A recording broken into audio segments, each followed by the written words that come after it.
So here today we're talking with Joel McKay Smith. I've known Joel for 15 years. He's a fascinating, in a very good way, all over the place type of guy. He knows a little bit of everybody in Utah. Anytime I've ever brought up, hey, do you know XYZ or do you know someone who does XYZ? He always knows them. He was one of the early actual users of our technology. And while everyone else was uploading an average of about 1,000 to 1,200 people, Joel handed us a Rolodex of 125,000. So some of the early stress tests of whether or not the technology could handle volume were literally because of him, specifically him. He's put up with a lot from me throughout the years, and man, do I like him. Going back 20 years in economic development, governor's office stuff, energy independence and industrial park, serial entrepreneur. He's run one of the most successful. Man, is he just a delightful human. So I hope you enjoy this conversation with Joel McKay Smith, the Joel Maestro. And if you like what you're hearing, hit smash and hit that subscribe buttons. It helps us out.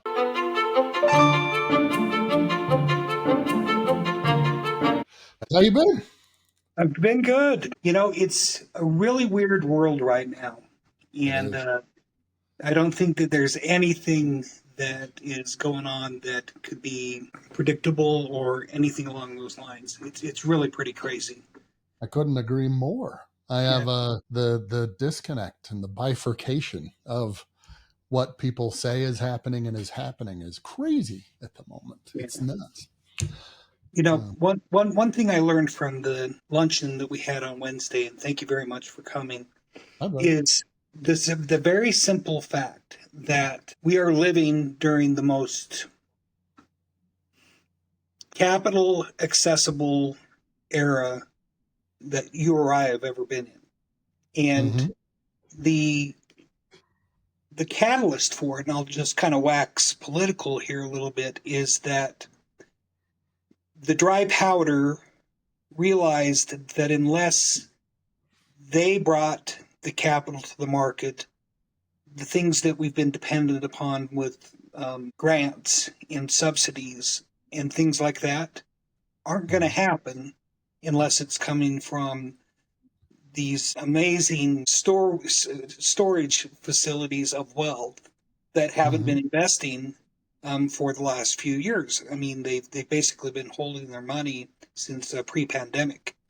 But it was apparent with the panel we had, and for those that are watching, we had a panel called Power and Intelligence. It was basically talking about the need for electricity that's growing exponentially because of AI, but the simple fact that as a country, we're very, very close to being able to be in a position where power will be turned off. I mean, what was it, 8,000 hours in 2 years that they're anticipating in blackouts?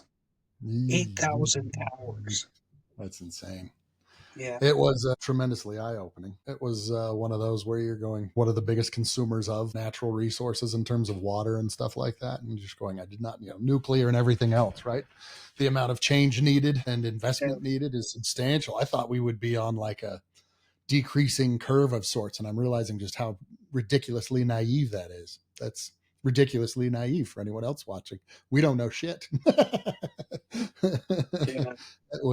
It was crazy surprising to see the demand and everything that was coming with all those different energy resources. So very cool.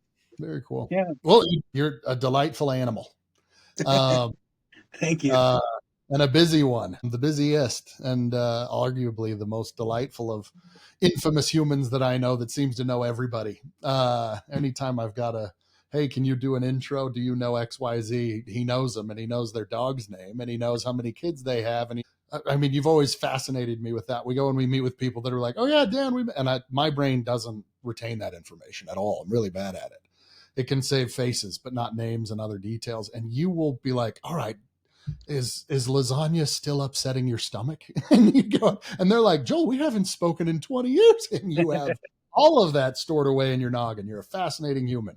I don't know how you do it, but you do it. I have two secrets. Number one, I'm technically on the spectrum, and I suffer, enjoy experiential savantism. I You had a get them. right frontal lobe head injury when I was 15. I had a manic episode when I was in my 20s. Mhm. So if you have late puberty with a right frontal lobe injury Mhm. and then manifests in um, bipolar that occurs post puberty, Mhm. you get wired differently. And it was a really amazing experience when it all went down. We could have an entirely different conversation about this, but in essence, it's involuntary. But whoever I meet and I actually engage in a conversation with, Mhm. I'm kind of trapped in the same conversation with them for the rest of my life. And Wow. it's not like a recall thing that I can control. Huh. It's so people, I'm really not smart, and I really don't have that great a memory. This is I'm even though people think I am, I'm just wired to be able to recall from an involuntary standpoint. And whenever we talk, I'm joining the same conversation that we had the first time we had. So it makes things easy. But more important than that, my father believed in a concept called super learning. And he said, if you always want to remember somebody's name and face, say to yourself their full name while Mhm. you're looking at them in your mind 7 times. And that creates an echoic response to who they are. And you're basically programming yourself. And then with the, neurodivergent wiring, it's made things easy. But it's not a recall thing. It's something that happens involuntarily. Wow. That is fascinating. I'm dealing with a kid right now. It's one of those things where you're just like, the kid's brilliant, fantastic recall, ridiculously charming. One of those same things where I'm like, this is a plus and a minus because he can absolutely charm the pants off of you, but also manipulate really, really well. And like to the point where I'm like, dude, you're good. You're dangerously good. But he was having really big issues with spelling. And we tried actually something like that. I heard once if you repeat something 74 times, it's committed to memory for life. And so Yeah. when he would get these spelling words, and it was really bizarre because he'd learn them. And then you talk to him an hour later and he would come back with like letters that weren't even in the word. Like imagine the words like chaos. And then he'll start, it's RQ. And you're like, they're not even near chaos. Where's that coming from? And I just went, dude, we're going to go heavy on repetition. And we went heavy on something clicked. And he got his first 100 ever on a spelling test this week. But anyway, well done on your dad. That's pretty really cool. You've taken me to some other stuff for neurodivergent events. I don't know enough about it. I'm sure I'm somewhere in there, but I don't wonder if everyone thinks they are now. But When we were going through school, there were certainly kids that you would have suspected that was maybe a little bit off or something like that. But we're better now at identifying different parts of the spectrum. I mean, if you're ADD, mhm. you've got a little bit of neurodivergence. If you have other issues that wouldn't have ever thought to be the nonverbal, well, it's there. But it's a community that, as you know, I've embraced, and I try to help out as much as I possibly can. I had the opportunity with Jeff from UBS Mhm. to help bring Otacon to Utah. And as far as I'm concerned, the very best CEO that exists in Utah is Vance Checketts. And he is now the CEO of Otacon US. Hmm. And it's so cool with somebody like that. For those of you that don't know Vance, and he's been involved in a number of different things. He and Michael Dell did a little company called Ian's, and at that time it was one of the largest mergers in the history of the United States. I think it was $65 billion, and Vance had an opportunity to do whatever he wanted to do towards the end of his career. But he had an opportunity to affect change and be able to reach out to large corporate entities that benefit from these incredible people that can do pattern recognition like no AI can do. I mean, they truly have superpowers, and it's probably the proudest thing I have in my life is that I've been able to help contribute to tax takers and turning Mhm. them into taxpayers, because that's what it's all about in being able to empower these individuals that wouldn't traditionally even be looked at, 5 to 10 years ago by HR departments. But they've now realized that some of the very best product people, CTOs, CIOs, they're all on the spectrum. They're wired differently. They think differently, and we still have a long ways to go. But it's a little victory for me that I've been able to be a participant in helping with that community. You're big on it. You're big on communities. You're probably the most community oriented individual I know. Building, protecting. That was one of the other questions I had for you, because you were like between accelerant and I don't know where the exact line is here, but accelerant and protecting rural communities was one of your kind of major initiative, reasons for Yeah. being of sorts. Why? I grew up in Lehi, Utah, when there was less than 10,000 people in the area there. It was a rural community. When I graduated in '83, there was a huge recession in the West. Mm-hmm. The biggest employer were not hiring, and they were shutting things. The whole concept of what was coming with the tech wave was pretty much limited to Evans and Sutherland and stuff like that. And I grew up working on a dairy farm. The family dairy between American Fork and Pleasant Grove was a space where I understood, and what I still participate in, that the simple concept is if you can't grow it, you have to mine it, and there is nothing else. So when we took on the challenge for creating opportunities for rural communities by tapping into technology, goes back to the early 2000s. I was a part of a group called U.S. Digital Television, and we launched in 4 different major cities.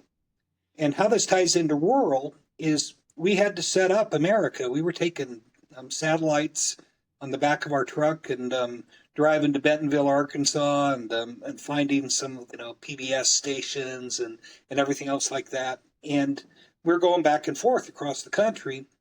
And my partner in Accelerant, who hired me at USDTV, Dean Lundberg, and we fell in love with getting off the beaten path. So getting off the interstate, and we'd find different ways that we'd negotiate to be able to go into different highways and finding the forgotten people. And in the meantime, I was very, very involved with streaming media for my time up at Sundance and stuff like that. And I had an opportunity to tie into a number of different ultra rural communities that I had done business with, setting up engagement. You've met Marianne Timpson and stuff like that. And we Mm-hmm. realized if we can bring capital to the community, if we can bring education to the community, and if we can pair where there's needs with companies, we'd be able to have something that would benefit the community, benefit us, and also be scalable with the community. And then the last thing and the most important thing that I'm just super proud about from a community standpoint is being able to work towards the pillar of RCIC, which is Rural Community Innovation Centers. And to the best of my knowledge, now with what they're doing with ROI, with the educational component, which is the Remote Online Initiative, they're now in 17 different states.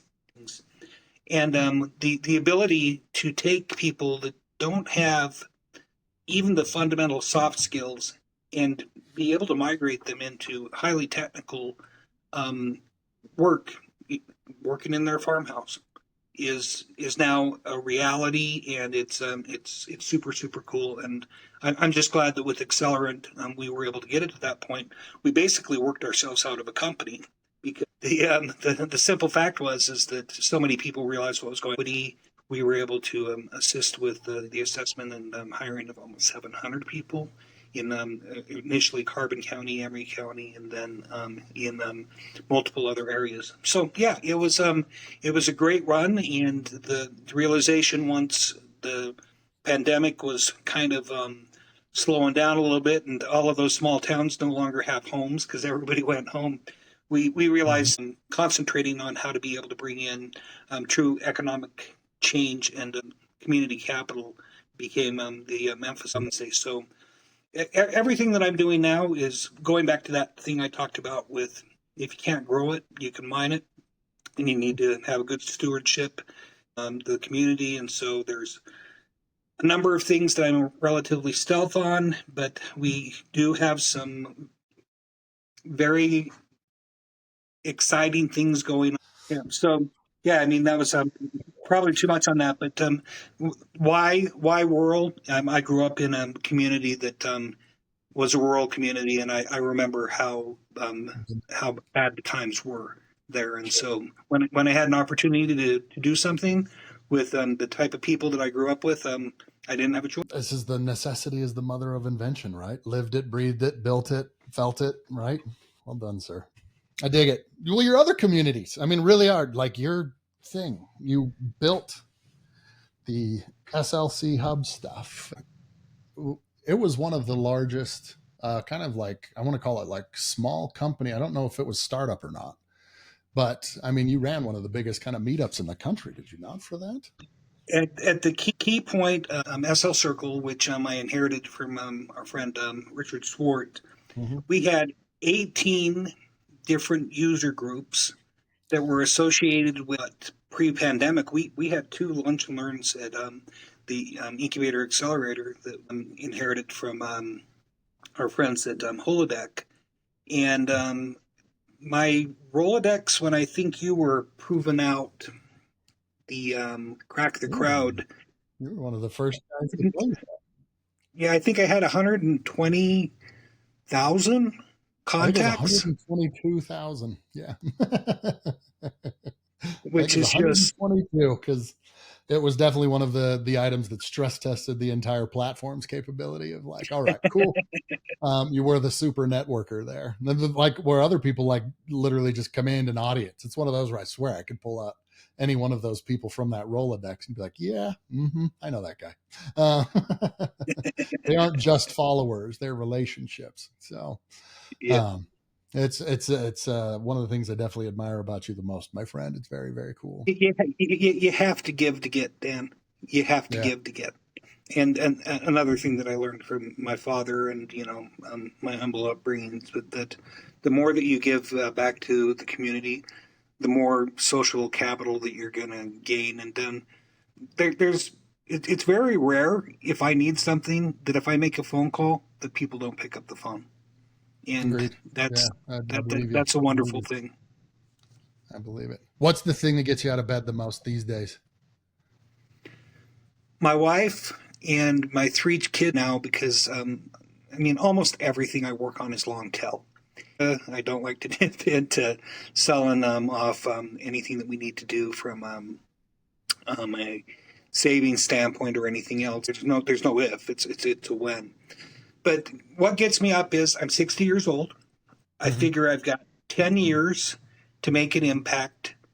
I have a goal to contribute to a moonshot that we're working on, which is the first carbon neutral Olympics, net zero. They stated that it was carbon neutral in Beijing, but that was more of a carbon exchange. So my goal is with what Alpha Tech is doing and with what we're doing with Utah Inland Port Authority, what we're doing with our own independent energy independent industrial parks, that we can get into a position that on the Wasatch Front, the same wonderful things that came from our first Olympics in 2002, which is the freeway, the mass transit, the fantastic facilities that we're going to use again in 2034. But my goal is to be able to honestly state that, like that wonderful building Arch Nexus has, which is completely net zero, that these Olympics can be done in a way where it doesn't have to utilize any type of fossil fuels. And the reality of that, with the discussions that are going on right now, it's a fascinating way to approach something that is so incredibly unpopular right now, which is green energy and everything else like that. But from a nuclear standpoint, and we will certainly have SMRs in Utah before 2030. I mean, you know that from the meeting that we had the other day. Talking about reactors, SMR. Yep. Yeah. If we slapped one up at Snow Basin, a couple of them around the venues up at Park City. You don't even have to get involved in the grid. It's just the simple ability to be able to make sure that you're putting more energy into the system that is either carbon sequestration or not even being involved. How cool would it be if the legacy of this Olympics are these existing facilities that we have and everything else, and with the Olympics that we can do it in a way that's net zero.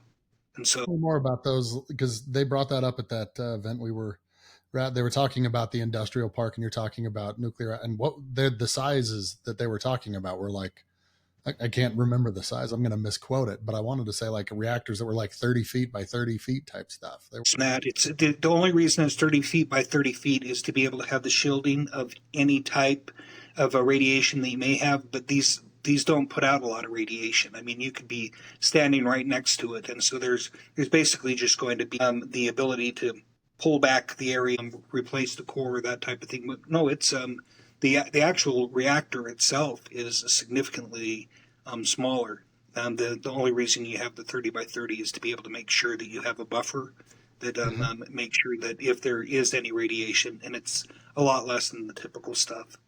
The same thing with that too, with what they're doing down in Millard County is awesome. 4,000 acres, and they will be producing. This is Joule Capital Partners. They will be producing 1.5 gigawatts of power within a year. But the thing is it's not for the grid. They're just going to be this great big power plant that will be able to take on a lot of the needs for the data centers. They're going to have about 6 different campuses out there, and it's our goal to be able to complement what they're doing initially with these generators, and turning that into a location that the primary energy there is a combination of renewable and advanced nuclear. very cool. Why are all those data centers coming to Millard County? Because there's a central location that can generate enough of its own power without having to rely on Rocky Mountain Power. They already own the water with the acquisition of the land. They already own the water that's necessary for cooling. But the way that these data centers are going to be built, they're not going to be anything like. I don't want to make any enemies with like Meta or something like that, but like the data center, the huge data center out in Eagle Mountain, these will be bigger than this. But we're already talking about what we can do with co-production of power. Besides the data centers, we have every intention of being able to do and tie into what they're doing with advanced manufacturing. There's a whole bunch of things that can tie into it. One thing that ties into the ability to create heat from either natural gas or from coal or anything else is a process called methane pyrolysis. And methane pyrolysis basically eats up anything that's the carbon emissions, but you can make carbon nanotubes out of it.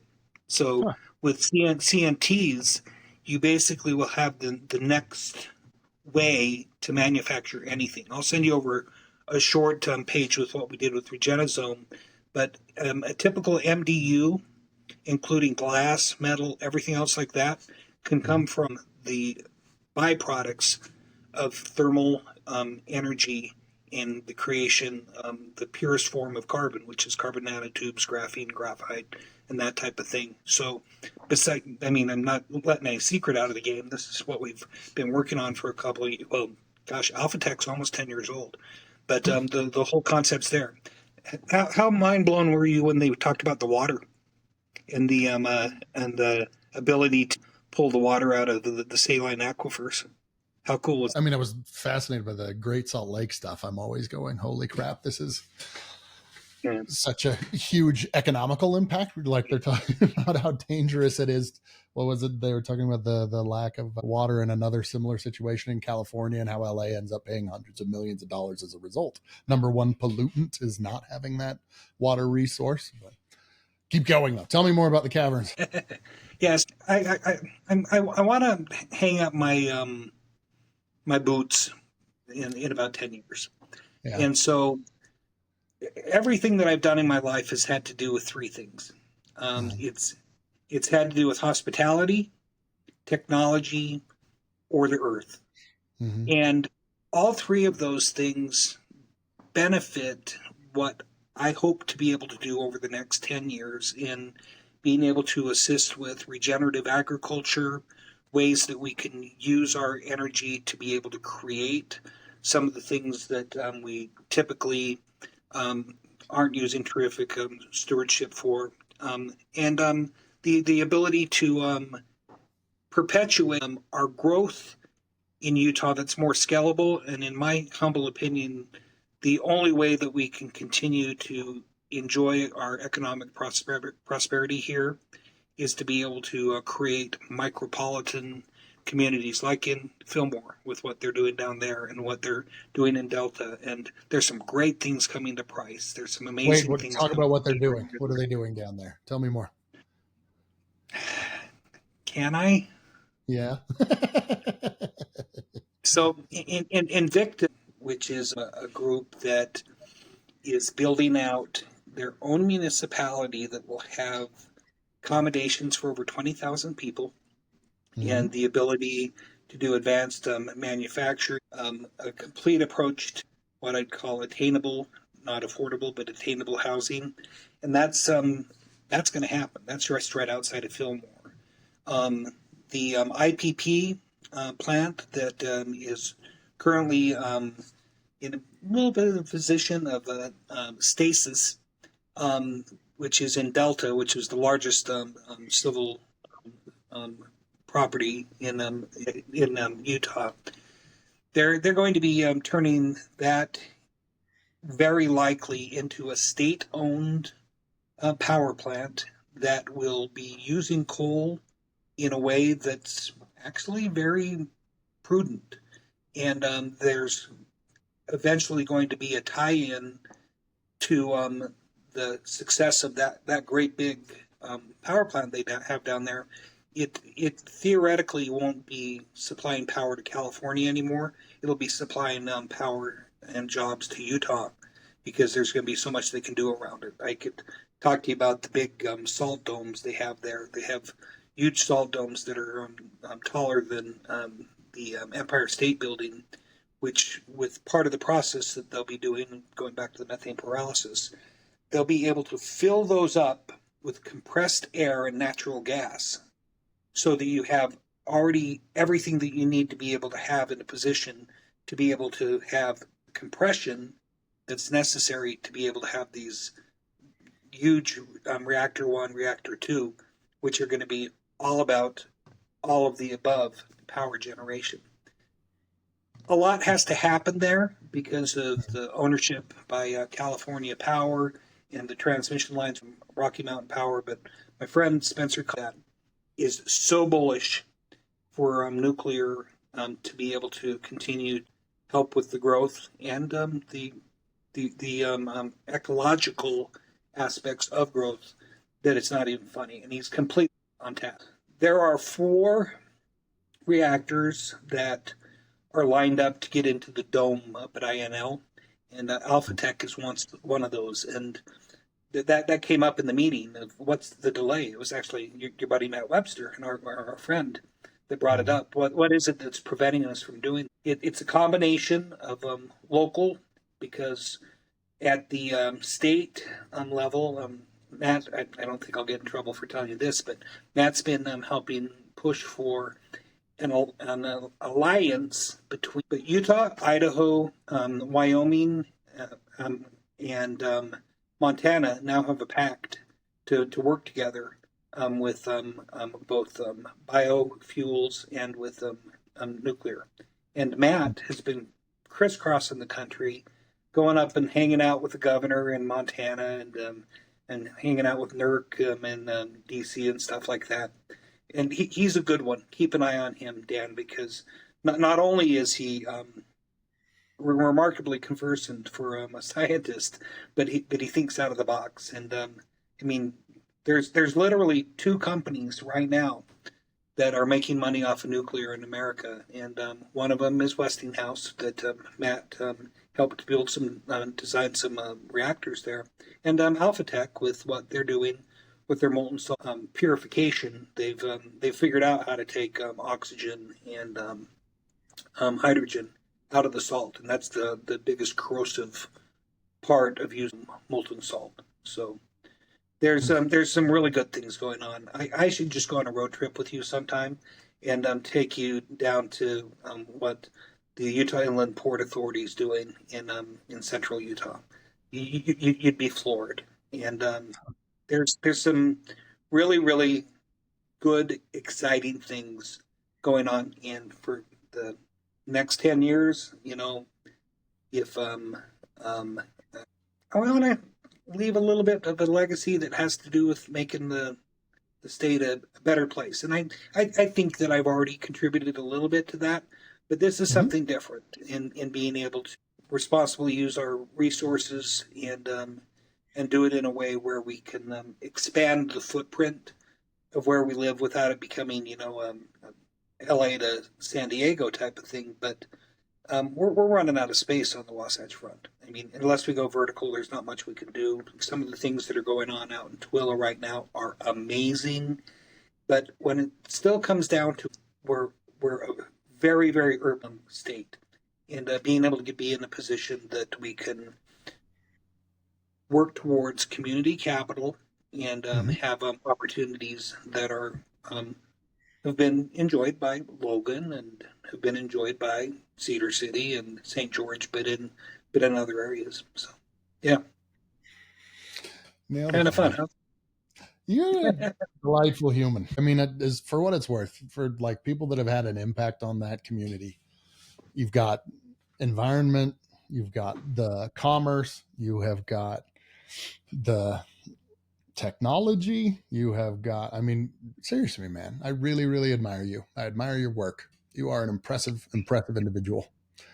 Oh, well done. The whole thing of the networking and the entertainment and stuff like that came from, the 15 years that I was a merchant on Main Street in Park City. Before a lot of the people who watch this were even born, I started doing concerts during the U.S. Film Festival, which became the Sundance Film Festival, and was involved with the old memorial building up in Park City from 85 until 2000. The very first $1 million pitch fest in the state of Utah we had at Sundance in 2000. And it was a full-on thing. So it was a natural carryover for me with a lot of the things that I do with networking and community and stuff like that, because that's what I did for 15 years. And you've probably noticed that any of the events that I have, they have a tendency to have a little bit of booze. So I was about to ask you what makes for a good event. I'm horrible at events. You're phenomenal at them. What works? What's that formula? Challenging the people at the event to meet 3 people that they haven't ever met before and to talk to them. You will always have a successful event if you create the catalyst of people that don't know one another having an opportunity as kind of a call out to force them to network, because it's not something people are intuitively able to do. But networking is the catalyst of business, the ability to have interactivity, and I think it's most important to have interactivity with people that you would perceive to be competitors, because it gives you an opportunity to be able to build relationships that you traditionally would avoid. Okay, so you're privy to this. So my father, like a lot of seniors, was taken advantage by somebody that reached him by the phone, and there was an amount of money that he was bilked out of, and it was one of the hardest things that we ever had to do, because my father had just a heart of gold, Glenn Meekum Smith, and we had to take away his credit cards, and we had to put a control on his computer, which he just adored to be on, because he was marked as a target. Mm-hmm. And we at Silverguard with my partner Michael Baghumian, has older parents and ran into this, realized that we needed to take a lot of the same type of things that you would have with a life alert or what you would have with a life lock or a lot of those things and build it into a mechanism that could, in essence, not only take care of the scams and the issues that come the to the seniors, but other things. Get this, and this is, I don't mind talking about this. We're now working with one of the companies that pitched at Investors Choice this year that have come up with a way to be able to have a non-detachable watch that can track people with Alzheimer's and dementia. So at any given time, it's called Want to Be Found, and Sure. they have a technology that we're going to hopefully be able to do the technology transfer for, that the veins in your body could be used as your biometrics. So imagine if you wanted to be able to have a device that can give you all of the vitals for your parents, but also can make sure that if you're using your card, at a grocery store, it knows that you're there, and Sure. it won't be able to do that. The ability to tap into also the AARP, that we're now aligning with an amazing guy named Todd Alpro. He was at the event. He's come up with a methodology that we're hopefully going to be able to put into Silver Tech, which is going to be basically the umbrella, and it's meal planning. So basically, he's come up with a way to be able to make sure that people can suggest what they want and that type of thing. But with the meal planning, they're going to be looking at what their dietary needs are, what their medical issues are, and he makes money on a couple of different things. But it's basically Instacart with scruples. But it also would be able to be in a position to tie into some other things that he's done, where people can help in the household and that type of thing. You've met him.